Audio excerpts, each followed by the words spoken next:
some lucky seniors got their vaccine today.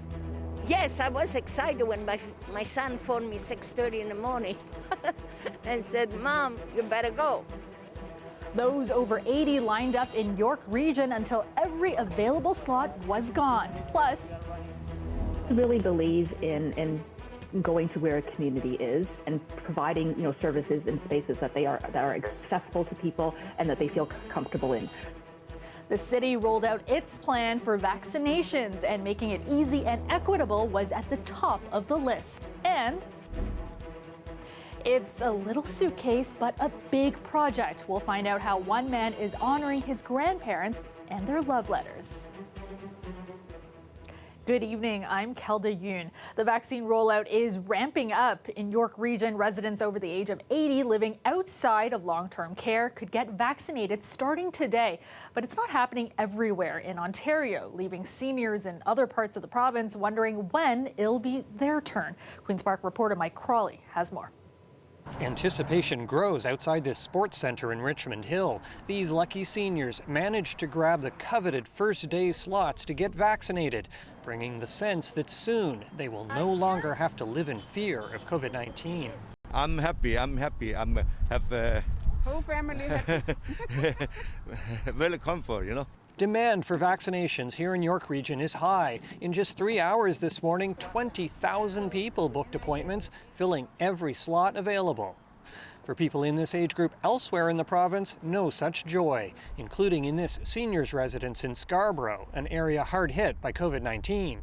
Both of Cass Kobayashi's parents live there. It's a big stress on all of us, knowing that, they live in this setting, in a high-risk area and are not vaccinated. Her mother is 88 and her father 94. They and their fellow residents have yet to learn when they'll get their shots. Once I began hearing about other regions beginning vaccinations for seniors 80 and over who are living, on their own in their own homes, I have to say that I wasn't able to be patient any longer. Here in Peel Region, officials say they will soon start vaccinating 80-plus-year-olds, but precisely when is not yet clear. Other public health units are telling seniors they'll have to wait at least 2 more weeks. Why all these discrepancies in the timeline? The answer depends who you ask. There's certain regions that are ahead of other regions just due to population and other reasons. The demand and the need varies from area to area, and we like our health units to respond to that. We have roughly, I believe, about 100,000 people working within the healthcare system here, and that doesn't exist in other jurisdictions. Toronto says it hasn't received enough supply of vaccine to start moving into the 80-plus age group, part of the campaign's Phase 2. We have a disproportionately large number of people who qualify in Phase 1 because they are more vulnerable. There's a promise that all of Ontario's public health units will catch up soon from the head of the vaccine task force. By 15 March, we will be doing 80-year-olds and above right across the province of Ontario. As of last night, more than 700,000 vaccine doses have been administered in this province. Mike Crawley, CBC News, Toronto. And as we just heard, Toronto's vaccine rollout may take a little longer than the rest of the province. But today, the city did roll out details of its vaccination plan. Greg Ross takes a look at how Torontonians will be able to get their shot when the time comes. This will be the largest vaccination effort in the history of the City of Toronto. And today, the mayor, along with members of the city's COVID-19 task force, introduced a comprehensive playbook that they hope will lead to a smooth rollout of the COVID-19 vaccine, which means being as accessible as possible. We expect approximately 49 vaccination clinics operated by hospitals, a further 46 vaccination clinics operated by community health centers, and approximately 249 vaccination clinics operated by pharmacies. There are also options for those who may struggle to get to vaccination centers. We will also be able to provide pop-up clinics and mobile clinics, which in practical terms means we'll be able to have mobile teams of immunizers that can be deployed wherever in Toronto they are most needed. Not everyone is able to book time and go and make an appointment and travel to for instance, the local hospital. So bringing services to them in their neighborhood is really important for access. Michelle Weston works with the Black Creek Community Health Center, located in the northeast end of the city, one of the hardest hit areas. She says her organization is among 140 agencies selected by the city to help with the rollout. Weston says it's not just about making the vaccine accessible, they also need to make sure people feel safe to take it. How real is that fear? I think it's very real. We have been hearing from communities for months now, from community members who are saying that they have been very, very hesitant about getting the vaccine. They're not feeling that they trust it. The city also plans to reach out to 280 community ambassadors. They say ambassadors will be priests, rabbis, imams, sports coaches, and crossing guards, pretty much anyone who is a leader in their community. And ambassadors will be tasked with promoting vaccination centers and encouraging people to get the vaccine in hopes of getting the city to herd immunity sooner rather than later. Greg Ross, CBC News, Toronto. Toronto Public Health is calling for the shutdown of an elementary school in Scarborough after 6 people tested positive for COVID-19, 4 of them screening positive for a variant of concern. The latest information that I have is that 5 of those 6 cases are student cases. I'm not sure of the 6th. We do know overall, though, that 4 of the 6 cases are considered variants of concern. So they're looking at that information right now. Also, when they declare an outbreak, that's thought to be at least 2 cases with a possible link to a school setting. So public health officials do believe that it is possible that there is transmission within the school.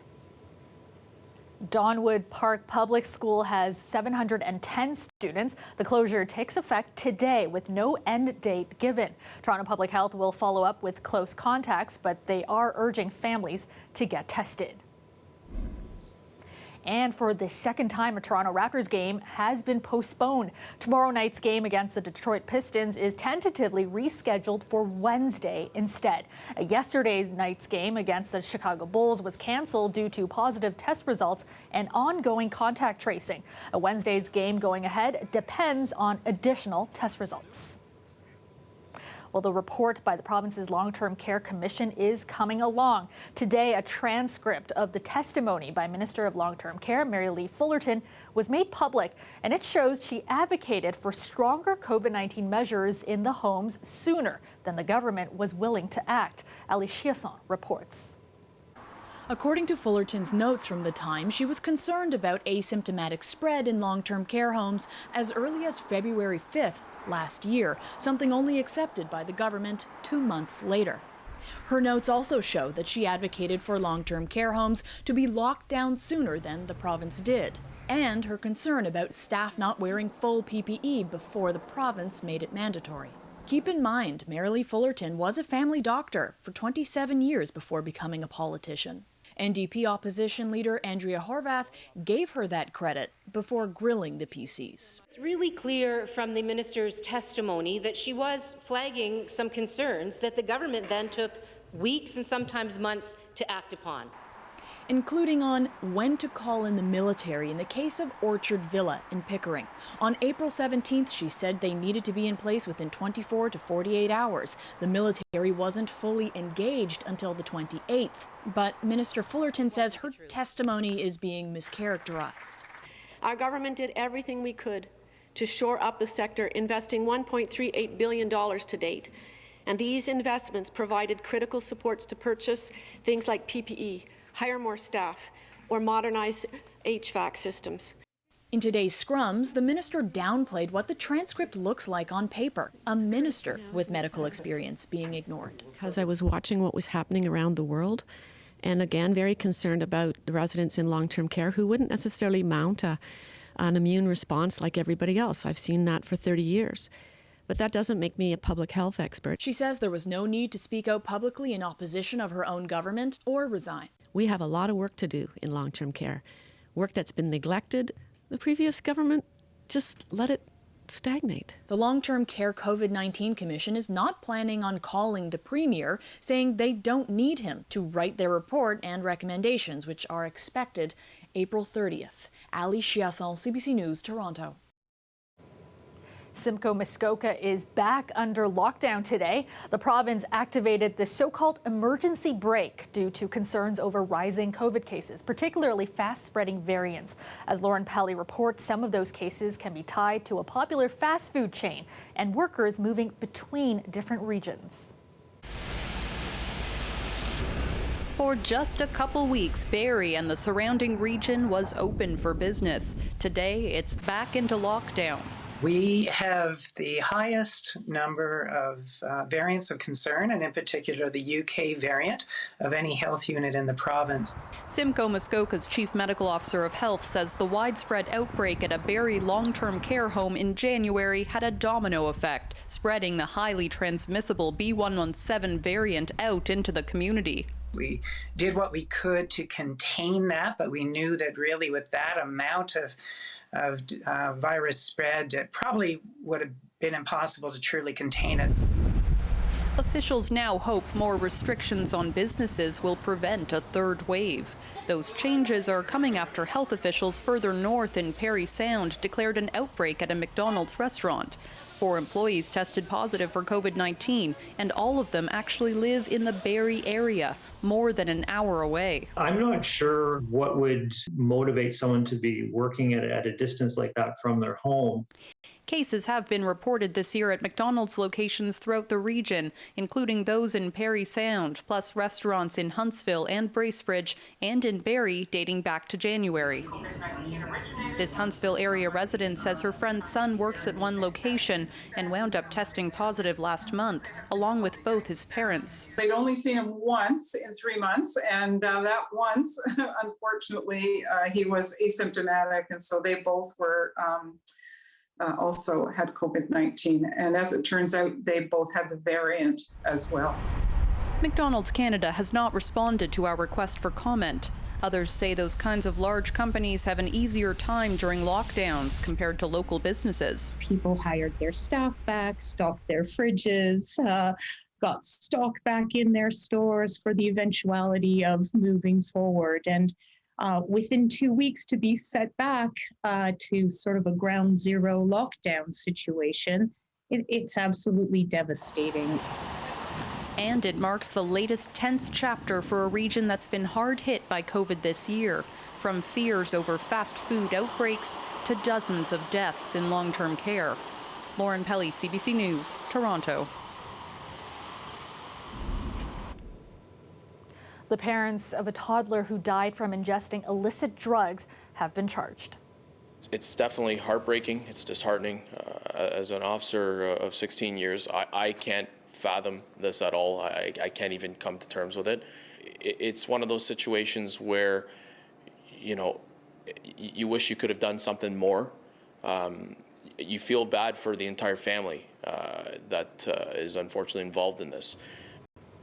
Police say the boy lived in a Toronto area apartment with his parents and another couple.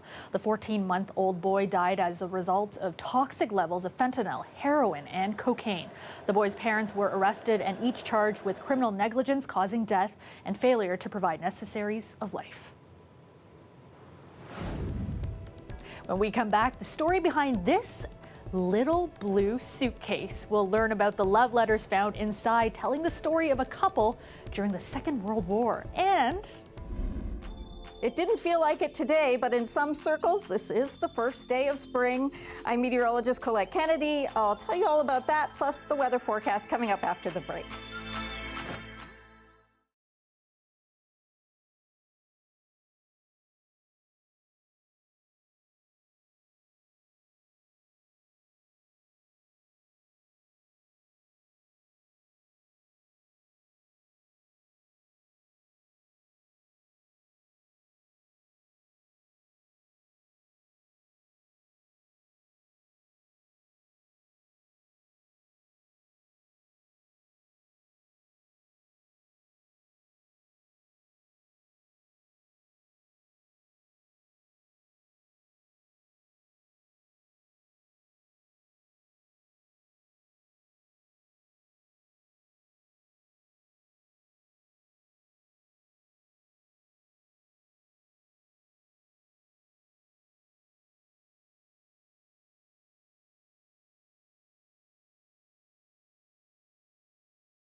Right now, if I was driving in this direction, by the time I realized there was a plow in front of me, I'd be in it if I was moving. This was the scene this afternoon on Highway 400 near Barrie. Police say 15 vehicles were involved in collisions due to whiteout conditions. Luckily, there were no serious injuries, but the highway was closed in both directions for hours. Tow trucks and plows came in to move the cars and snow. Local fire departments helped to direct traffic. Here in the city, we also experienced some wickedly windy weather. Toronto was under a special weather statement earlier today, warning of strong winds with the potential to take down trees and power lines. Let's go now to our Colette Kennedy. And Colette, first day of March and lots going on. You have those gusty winds, snow squall warnings, that cold front. Today also happens to be the first day of meteorological spring, though it certainly doesn't feel like it.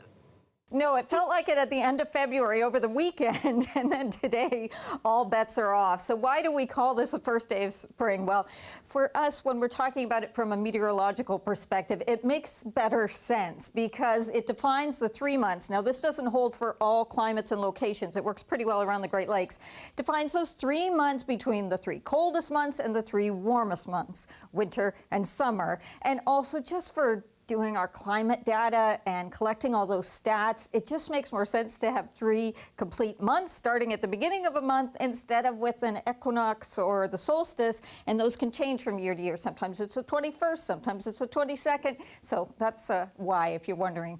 Hey, happy spring, everyone. All right, let's take a look at what's going on here. Still some poor travel conditions. I mean, they're improving, but we still have strong winds, so we're still looking at nasty conditions on the roads. That will be better by tomorrow morning for the morning commute.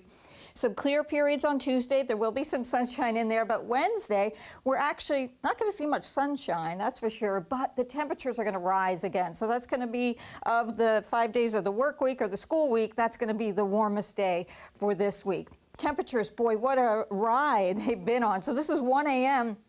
Early this morning, of course, still mild from the weekend. That cold front, once it went through into the later afternoon hours, boy, oh boy, it really brought the temperatures down.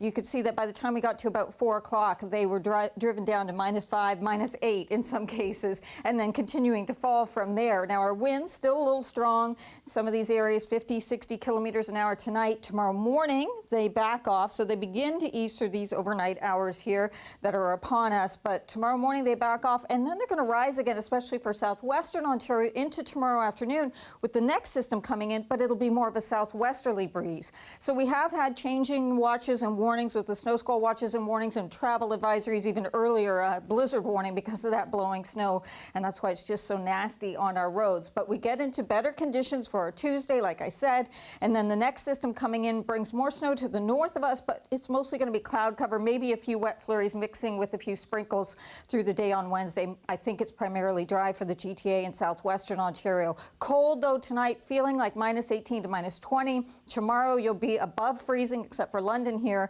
but only a few degrees there towards Windsor. And overnight tonight, we do have the extreme cold weather alert for the city because feeling like -20 with that wind chill into tomorrow morning, even though the winds will be easing, and tomorrow afternoon. That's a far cry from when I was showing you 1 o'clock this morning, right? But there's a look at your temperatures with some sun coming in there. There we go into Friday or Wednesday, up to 5 degrees. It'll feel like a Friday. And then the rest of the week, those temperatures calm down. Daytime highs kind of closer to seasonal, or at least in that range, Kelda. All right, thanks so much, Colette. The weather is brought to you by Trane, the most reliable heating and cooling brand. We test, so it runs. It's hard to stop a train. Now to a love story. While helping to clean out his grandparents' house after his grandfather died, Jason McDowell discovered a little blue suitcase. In it, he found over 500 love letters his grandparents exchanged during the Second World War. Talia Ricci tells us how he's sharing them.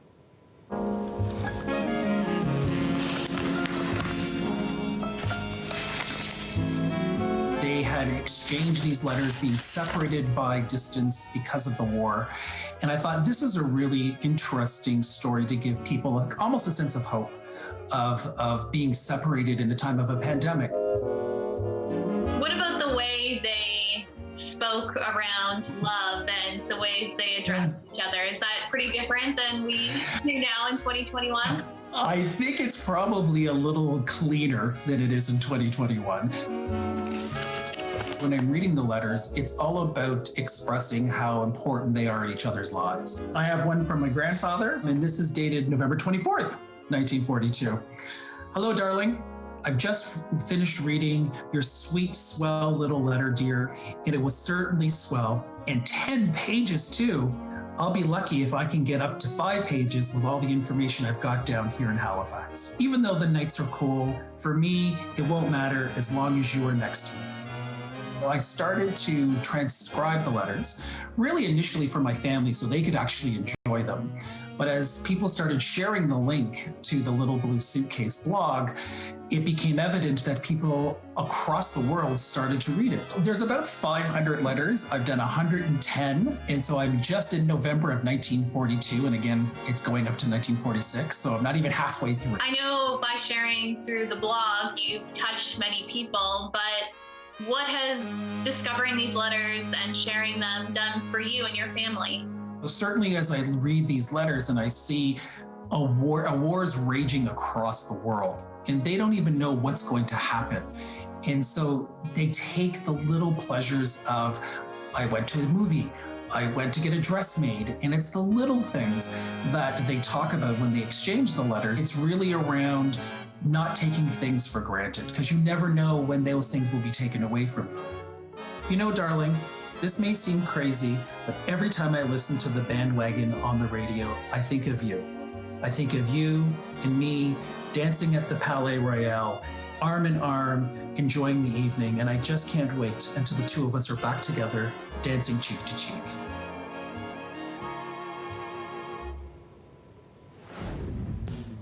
Skating is one of the only pandemic-friendly activities in this city, and one family made it their goal to skate all of Toronto's rinks this winter. Coming up, we'll hit the ice and meet this family of Blade Runners.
Finally, tonight, a family received a special congratulations from the city this afternoon for visiting all of Toronto's ice rinks. The Eastman family from Toronto has skated on all 54 skating rinks since they opened. To commemorate the feat, Mayor John Tory presented them with a certificate at Nathan Phillips Square this afternoon. Tory saying it's a great challenge to go for in a time where people are feeling stuck and isolated.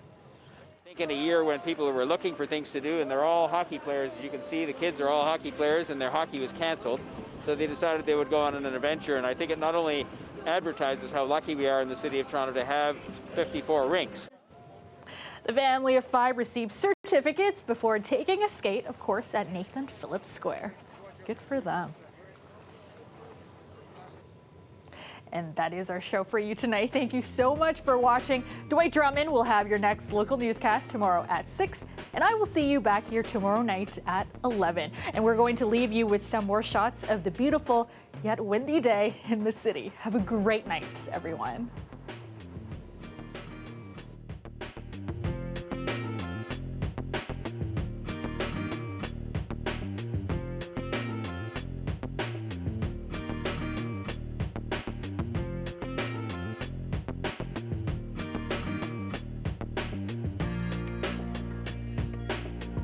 I've never heard this jam before.